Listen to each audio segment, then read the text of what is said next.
cover, constant presence that tells me at all times that nothing's a mistake, that just because I don't understand something, I am not going to declare something must be wrong with the whole world, because it's not happening according to something that I understand. I'm not happy, therefore something must be wrong with the whole map of life, because I declare myself to be confused.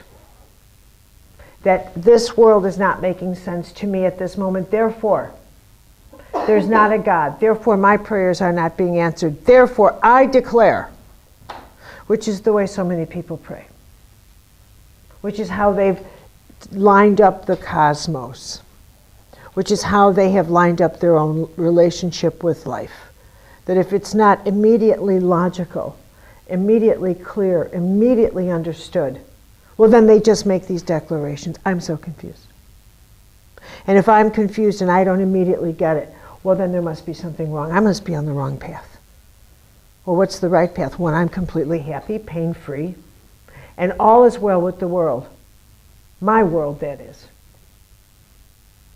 There is so much people just don't get. So we're going to talk about what you just don't get. And what it's like to simply get the world that was not designed for you, but you for it.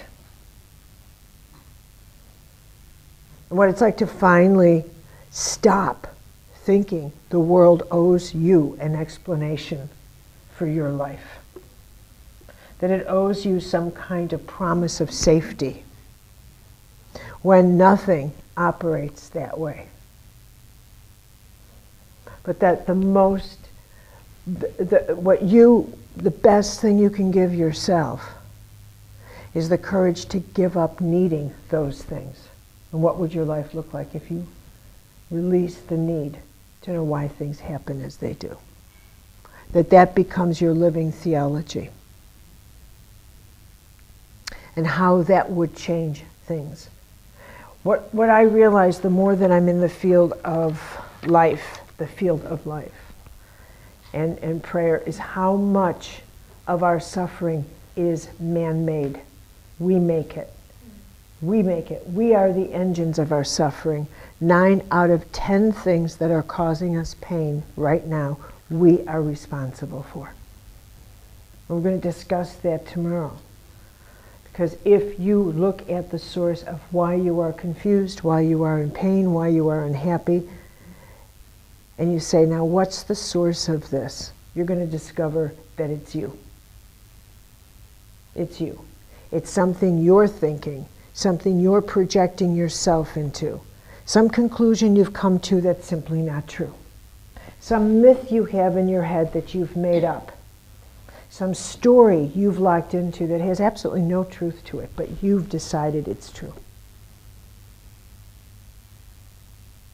And we have to go into that, because that's part of this journey of how you also see God, how you also see your life. That when something is so-called wrong on the path, what do you mean it's wrong? This is a projection you put onto something. Well, this shouldn't have happened. What shouldn't have happened? Well, I shouldn't have lost my job. Well, said who? Where did you get that idea? Well, I put the idea in my head. I'm the one who put the idea in my head. What if it's exactly what should have happened? What if it's exactly what should have happened? How do you know what's supposed to happen to you? Since when were you an expert on your life? You're not an expert. You've never had your life before. You have no idea what's supposed to happen to you. You're not an expert on anything. Do you see what I'm saying? You reroute your own inner map and you think, wait a minute, I have myself locked in to things that I think are supposed to happen. Why is that? And you decide, it's all because I'm so terrified. What are you terrified of? That's the source of your pain. I'm simply a creature of terror. I've locked into what I expect from other people, what I expect from life, what this, what that. And that's how I'm navigating my life. So we have to look at these things